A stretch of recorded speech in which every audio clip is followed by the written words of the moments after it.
Hello, Tim here. Welcome to Shop Talk with Tim.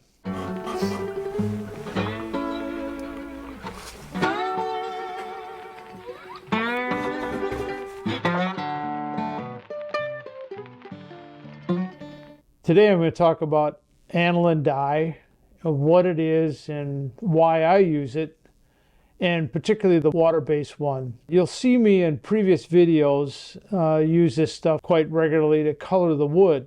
So you wonder, well, why do you want to color the wood? And that's a good question. You might decide that the wood, if it's nicely figured, a really pretty piece of wood, maybe just leave it natural. And I like that natural look.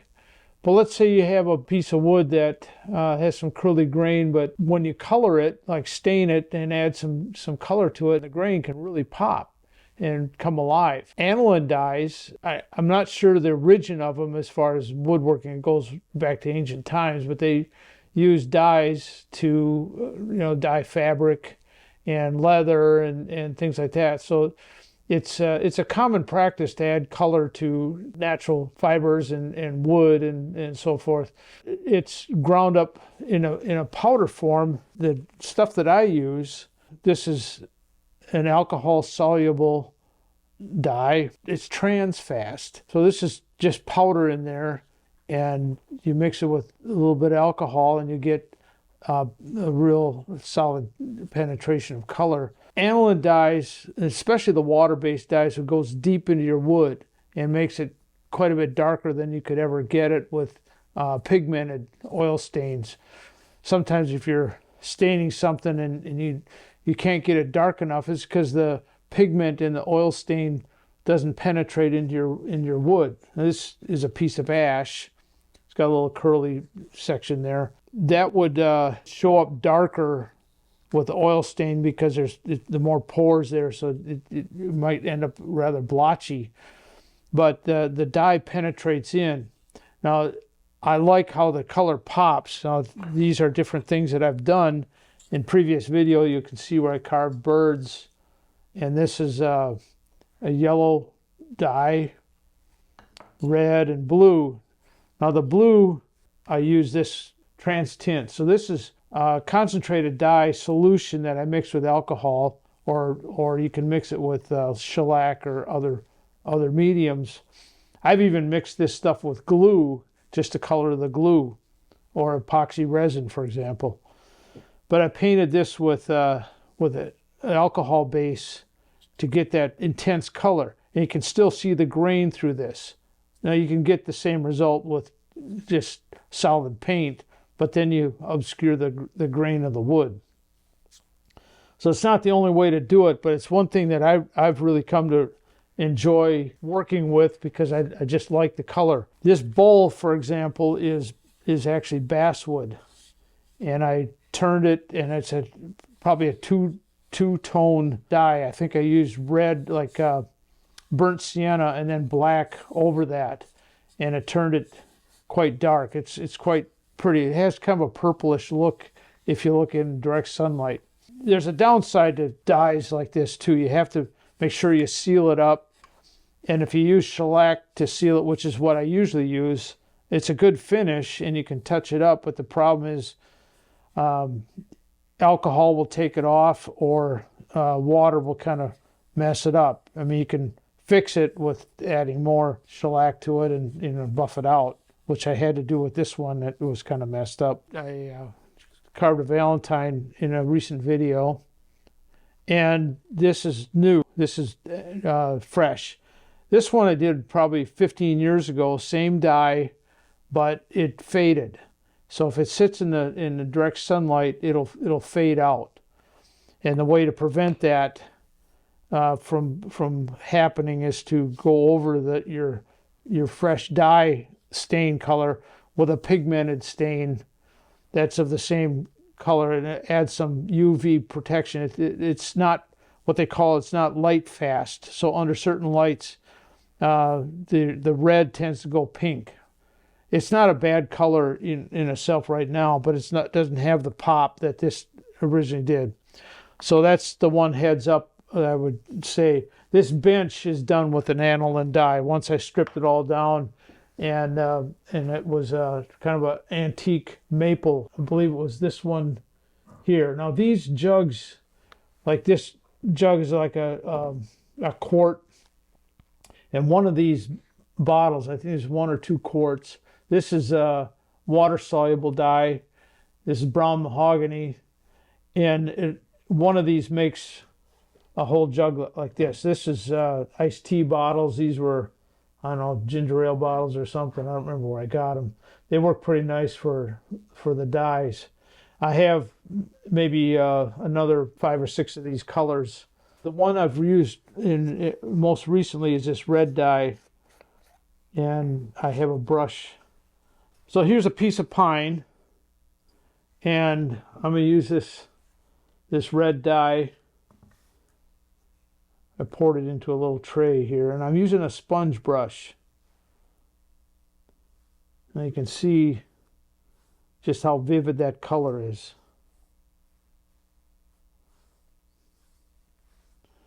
Now, sometimes I experiment with these colors. You got to get it pretty saturated, and it really doesn't matter how much you put on. It'll soak up as much as it can, and then you just got to let it dry. The beauty of these dyes is that they're already mixed up. You don't have to stir up the pigment on the bottom of a can like you do in regular stains. Now I'm going to add, this is brown. You can mix these together and put this in a little tray here. So this is brown mahogany. I'm going to use the same brush and just see what happens when I add that. Now it just gets a little darker, deeper color red. Let's say that gets more like a red mahogany. So you really get that deep red, deep color. This is brown mahogany without the red. Actually, it has red in the brush now, but so you get the idea that the grain really shows through. When it's wet, when it dries down, it looks kind of flat until you top coat it. So there's a paper towel to kind of wake off some of this. So I'm going to try something here. So let's use the brown mahogany.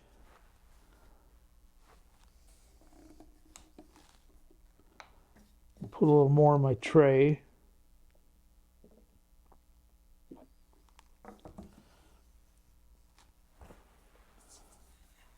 This is one of my favorite colors. You can see when I apply it to the piece that's got the curly grain in it. Now I didn't sand this or anything like that, so it's rough. This is just your raw wood. It's always good to label your stuff so you know what's in it. This green dye I've used a number of times as a base color, and then you can kind of tweak it from that. It can give me a really good color, mixing the two together.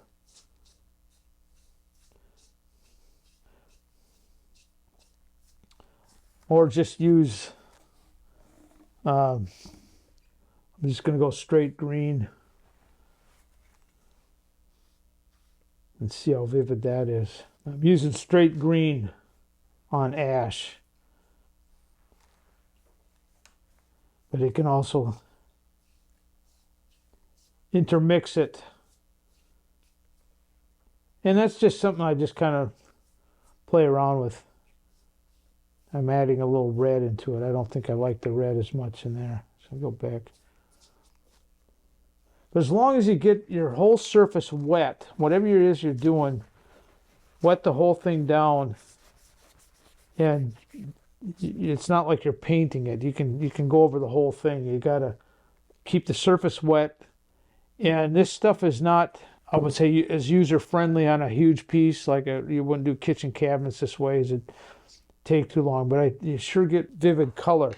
Now, I'm going to show you just briefly. This is the trans color, the trans tint. And this is mixed up shellac. And I'm just going to pour a little bit into the cap here. A little bit of this goes a really long way. I just mixed a little bit of blue in there. Let's see what that does. That's why I like this stuff. And if it gets a little too much, you can thin it out. The saturation's too much, you can put some alcohol on there. This is shellac, but you just get some really nice color. To recap all this, aniline dye is just a means of coloring your wood. That's all it is. And it's good for touch-up of antiques and things. It's got some forgiveness factor, but it really penetrates in deep. So you can lighten this up if you wanted to lighten it up. You say that's too dark. I don't want it that dark. And then I have some denatured alcohol in here, and you can wipe it back, lighten it up. But you just got to be consistent with the whole thing. You got to be able to control, make sure that the whole surface, you don't just do part of it and then come back, because you might not get it the right shade. Then top coating it with a clear. So that's kind of what I used on this one here, and top coat it with clear shellac. But also follow the directions. With this company here, it comes with pretty good directions. Now this isn't something that you would mix up a whole bottle of unless you're going to use it right away. You can tint paint. I've tinted epoxy resin if I had to fill something, and you'll see some people do that kind of thing with coloration. But this stuff works really good for me, and I'm happy with it for the most part. If you want more information about using aniline dyes, this is my favorite book by far. It's Bob Flexner's book on understanding wood finishing, and he covers the dyes, the stains, the chemical coloring, spraying, top coats, and how to get the special effects and glazing. And he explains pretty thoroughly on just what it's doing in the wood, and the myths and some of the things and misconceptions about how this stuff works. And I've enjoyed using his materials for years. So that's it. If you got comments or ideas that you'd like to leave a comment in the bottom, please do so. Please give me a thumbs up if you like what you see here, and please subscribe. And we'll see you next time.